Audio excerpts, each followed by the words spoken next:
PG distance 2025-26 সেশনে যারা যারা তোমরা এমএ করতে চাও রবীন্দ্রভারতী বিশ্ববিদ্যালয় থেকে ডিস্টেন্সে, তো তোমাদের অলরেডি কিন্তু ভর্তি প্রক্রিয়া শুরু হয়ে গিয়েছে এবং সেটা সংক্রান্ত অলরেডি আমি তোমাদের একটা ভিডিও করে দিয়েছি। আশা করি তোমরা প্রত্যেকে দেখেছো। যারা যারা তোমরা ভর্তি হতে চাও, যদি কেউ না দেখে থাকো, তোমাদের জন্য ভিডিওটা অলরেডি চ্যানেলে পোস্ট করা রয়েছে। তোমরা কিন্তু ভিডিওটা অবশ্যই দেখে নেবে। সেখানে আমি A to Z ডিটেলস তোমাদের শেয়ার করেছি। কি কি বিষয় রয়েছে, কি তোমাদের এডুকেশন কোয়ালিফিকেশন লাগবে, কত ফিস তোমাদের লাগবে, টোটাল স্ট্রাকচার এর আমি সেখানে কিন্তু শেয়ার করেছি। পরীক্ষা কবে থেকে কি হয় সব কিছুই শেয়ার করা হয়েছে সেখানে। তো কিছু বিষয় সেখানে আমি মিস করেছিলাম। সেই বিষয়গুলো তোমরা যেগুলো থাম্বনেইলে দেখেছো, সেই বিষয়গুলো আমি তোমাদের এখানে শেয়ার করব। বেশ কিছুজন তোমরা আমাকে জিজ্ঞাসা করেছো, তোমাদেরই কোশ্চেনের অ্যান্সার মূলত এই ভিডিওর মাধ্যমে তোমাদের দেওয়ার চেষ্টা করব। আমি এক এক করে এই বিষয়গুলো নোট করে নিয়েছি, সেগুলো আমি তোমাদের জানিয়ে দেবো। অ্যান্ড অবশ্যই তোমরা কিন্তু সব কিছু জেনে নিয়ে জেনে বুঝেই কিন্তু অ্যাডমিশনটা নেবে। তার কারণ একবার অ্যাডমিশন নিয়ে নিলে তারপরে কিন্তু তোমাদের অনেকটা লস হয়ে যাবে পরবর্তীতে। তখন পেমেন্ট করে ফেললে কিন্তু টাকাটা তখন রিফান্ড পাওয়াও কিন্তু সমস্যা হয়ে যাবে। তো ভেবেচিন্তেই অ্যাডমিশনটা নেবে, যেহেতু তোমাদের হাতে এখন অনেকটা সময় রয়েছে অ্যাডমিশনের। তোমরা দেখবে সেই ভিডিওতে, আমার এক্স্যাক্ট মনে পড়ছে না, অনেকটা সময় কিন্তু রয়েছে অ্যাডমিশনের। তো সেগুলো ভেবেচিন্তেই কিন্তু তোমরা নেওয়ার চেষ্টা করবে। তো ফার্স্ট যে বিষয় তোমরা জিজ্ঞাসা করেছো আমাকে, সেটা হচ্ছে যে ফর্ম ফিল আপের পরে স্টাডি সেন্টারে কি যেতে হবে, মানে যেখানে তোমরা ভর্তি হবে সেখানে কি তোমাদের যেতে হবে। তো তোমাদের ফর্ম ফিল আপের পরে অবশ্যই তোমরা যখন অ্যাডমিশন পুরোপুরিভাবে নিয়ে নেবে, আমি তোমাদের ভিডিওতে বলেছি যে তোমাদের কি প্রসেসে অ্যাডমিশন প্রক্রিয়া হয়। তো যখন তোমরা অ্যাডমিশন নিয়ে নেবে, দেন তোমাদের অবশ্যই কিন্তু স্টাডি সেন্টারে যেতে হবে। তবে সেটা কিন্তু কি কারণে যেতে হবে, তোমাদের ভেরিফিকেশনের জন্য। অফলাইন ভেরিফিকেশন কিন্তু তোমাদের এখানে করতে হবে, অনলাইনে কিন্তু তোমাদের ভেরিফিকেশন হয় না। অনেকে জিজ্ঞাসা করছিলে যে অনলাইনে কি হয়, তো অনলাইনে একদমই হয় না। তোমাদের অফলাইনে গিয়েই কিন্তু ভেরিফিকেশনটা করে আসতে হবে ফিজিক্যালি। এবার কোথায় তোমরা ভেরিফিকেশন করাবে, আর সেটা হচ্ছে তোমরা যেখানে অ্যাডমিশন নেবে। যারা যারা সল্ট লেকে কলকাতায় যে তোমাদের রয়েছে, সেখানে মেন ক্যাম্পাসে যারা অ্যাডমিশন নেবে, তাদেরকে সেখানে গিয়েই কিন্তু তোমাদের ভেরিফিকেশনটা করাতে হবে উইথ অরিজিনাল। তোমাদের যা যা ডকুমেন্টস তোমরা দিয়েছো সব কিছুই কিন্তু তোমাদের নিয়ে যেতে হবে। ডকুমেন্টসের মধ্যে তোমরা যেগুলো দিয়েছো, এক কথায় তোমাদের এইচএস থেকে শুরু করে গ্র্যাজুয়েশন যা যা মার্কশিট তোমাদের লাগে, অ্যাডমিট থেকে শুরু করে প্রত্যেকটা বিষয়ে কিন্তু অরিজিনাল নিয়ে যেতে হবে। সেখানে তোমাদের কপিসও কিন্তু চাইতে পারে, তো সেগুলোর কিছু কপিও তোমরা করে রাখবে, মানে জেরক্স করে রাখবে। তো সেগুলো কিন্তু নিয়ে যেতে হবে উইথ অরিজিনাল। কিছু ফটো নিয়ে যাবে। তো এই বিষয়গুলো নিয়ে কিন্তু তোমাদের যেতে হয় ভেরিফিকেশনের জন্য। আর ভেরিফিকেশন মূলত তোমাদের কিন্তু যখন তোমরা অ্যাডমিশন নিয়ে নেবে, প্রায় এক সপ্তাহ থেকে বলতে পারো 10-12 দিনের মধ্যেই কিন্তু তোমাদের ভেরিফিকেশনটা কিন্তু করাতে হয়। মাথায় রাখবে, যারা ভেরিফিকেশন করাবে না তাদের কিন্তু অ্যাডমিশনটা কিন্তু তোমাদের ক্যান্সেল হয়ে যাবে। ঠিক আছে? আর ক্যান্সেল হলে কিন্তু তোমাদের কিন্তু খুবই তোমরা সমস্যায় পড়বে, যেহেতু তোমরা অনেকেই স্টাডি সেন্টারে নেবে। তো খুব তাড়াতাড়ি যে তোমরা যোগাযোগ করতে পারবে সেখানে ইউনিভার্সিটিতে, কোনো অসুবিধা হলে সেগুলো কিন্তু করতে পারবে না। এই কারণে বলছি, ভেবেচিন্তে খুব ভালোভাবে সব কিছু বুঝেই কিন্তু অ্যাডমিশনটা নেবে। তাহলে কিন্তু কোনো যেন সমস্যা তোমাদের না হয়, মানে কোনো সমস্যা তোমাদের হবে না, এই বিষয়টা কিন্তু মাথায় রাখবে। আর স্টাডি সেন্টারে দেখো, স্টাডি সেন্টারে সানডে বা স্যাটারডে এরকম কোনো ব্যাপার নেই। তোমরা মূলত নর্মাল ডেজগুলোতেই যাবে। ঠিক আছে? সানডেতে তোমরা কেন যাবে, কারণ যেহেতু স্টাডি সেন্টারে যদি নাও তোমরা, সেটা কিন্তু তোমরা কলেজে তোমরা নেবে, কোনো একটা কলেজের অধীনস্থ স্টাডি সেন্টার থাকবে। তো সেখানে তোমরা সানডেতে যাওয়ার কোনো মানে হয় না, তোমাদের কিন্তু নর্মাল ডেজগুলোতেই যেতে হবে। ঠিক আছে? উইকডেজগুলোতেই, মানে ধরে নাও মানডে থেকে তোমরা স্যাটারডে পর্যন্ত যেতে পারো, সানডেতে যাবে না।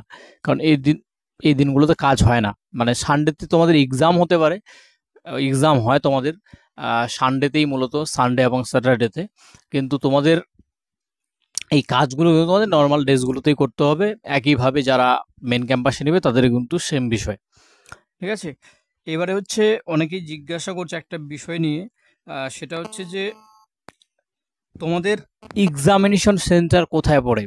তো এক্সামিনেশন সেন্টার তুমি যেখানে নেবে, তোমার যে ডিস্ট্রিক্ট তার আন্ডারেই তোমার পার্শ্ববর্তী কোনো সেন্টারে কিন্তু পড়বে। মানে তুমি যেখানে অ্যাডমিশন নেবে সেখানেই কিন্তু তোমার মানে পরীক্ষা যে হবে সেটা কিন্তু না, অন্য স্টাডি সেন্টারে হবে। তবে খুব যে দূরে হবে তা কিন্তু নয়, তোমার আশপাশেই যদি কোনো স্টাডি সেন্টার থাকে বিকল্প হিসেবে কিন্তু সেখানে কিন্তু তোমাকে দেওয়া হবে।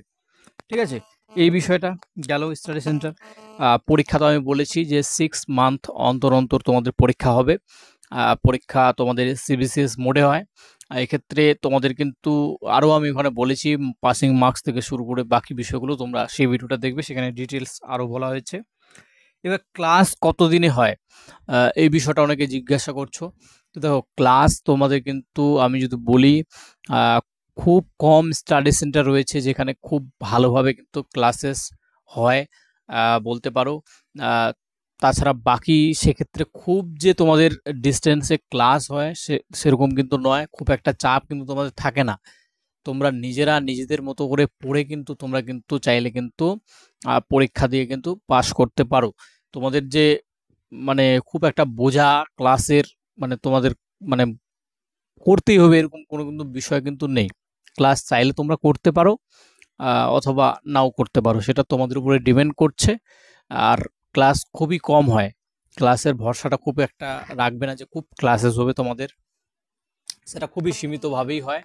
তাও কিন্তু সেরকম ভালো যদি স্টাডি সেন্টার হয় সেগুলোতেই হয়।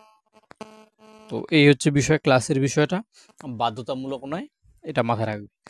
আর দ্বিতীয় হচ্ছে তোমরা যে ক্লাস করা বাধ্যতামূলক সেটা নয়, সেটা তো বললাম আমি। তারপরে হচ্ছে তোমরা জিজ্ঞাসা করছো যে স্টাডি মেটেরিয়াল কি তোমাদের দেওয়া হবে বই আকারে বা কিছু, যেমন নেতাজি ওপেন ইউনিভার্সিটিতে দেওয়া হয় তোমাদের বই, তো সেরকম কি কিছু দেওয়া হবে? তো সেরকম কিছু কিন্তু তোমরা পাবে না। তোমাদের স্টাডি সেন্টার ডেফিনেটলি তোমরা পাবে, সেটা ওয়েবসাইটে রয়েছে অলরেডি, তোমরা চাইলে এখনও গিয়ে দেখতে পারো। বাট মাথায় রাখবে সেই স্টাডি সেন্টারগুলো কিন্তু তোমাদের যথেষ্ট নয়, তোমাদের কিন্তু নিজেদেরকে কিন্তু পড়তে হবেই, নিজেদেরকে ভালোভাবে কিন্তু পড়ে নোটস বানাতে হবে, বানিয়ে কিন্তু তারপরেই তোমাদের এক্সাম দিতে হবে। এখানে কিন্তু খাতা খুব ভালোভাবে কিন্তু চেক করা হয়। অনেকে এটাও জিজ্ঞাসা করছো যে যে খাতা কিভাবে দেখা হয়, নাম্বার দেয় কি দেয় না, সেটা ডিপেন্ড করবে তোমার উপরে। ঠিক আছে, তুমি কেমন লিখছো তার উপরে ডিপেন্ড করবে। ভালোভাবে যদি লেখো ডেফিনেটলি তুমি ভালো নাম্বার পাবে, কিন্তু যদি খারাপ লিখবে তো সেই হিসেবেই নাম্বার পাবে।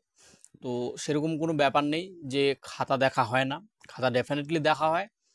কিন্তু সেই যে বিষয়টা বললাম যে স্টাডি ম্যাটেরিয়াল তোমরা ওয়েবসাইটে পাবে, কিন্তু সেগুলো যথেষ্ট নয়। তোমাদের কিন্তু অবশ্যই কিন্তু খুব ভালোভাবে কিন্তু পড়া উচিত।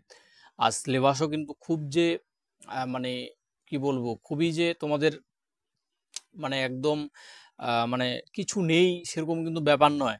একদমই তোমরা যদি রেগুলারে যে এম এর সিলেবাস হয় আর ডিস্টেন্সের যে সিলেবাস সেটা যদি দেখো, তো বিষয় আলাদা হতে পারে, কিন্তু সিলেবাসের যে মেন বিষয় মানে বলতে পারো যে একটা মানে কতটা পরিমাণটা যদি বলি, তো পরিমাণটার দিক দিয়ে কিন্তু তুলনা যদি করা হয়, তো সিলেবাসে কিন্তু খুব যে তোমরা ডিফারেন্স পাবে তা কিন্তু নয়। ডেফিনেটলি কিছুটা বা সামান্যতম ডিফারেন্স থাকতেও পারে, তবে খুব যে সিলেবাস কম রয়েছে তা কিন্তু নয়। তোমরা সিলেবাস দেখলে বুঝতে পারবে যথেষ্ট কিন্তু হেভি সিলেবাসই রয়েছে। তোমাদের কিন্তু খুব ভালোভাবেই কিন্তু মানে পড়াটা কিন্তু প্রয়োজন, নাহলে কিন্তু তোমাদের অনেকেই কিন্তু আমি দেখেছি যে সাপ্লি পেয়ে যায় বা বলতে পারো ফেল করে যায়। তো সেগুলো কিন্তু হয়।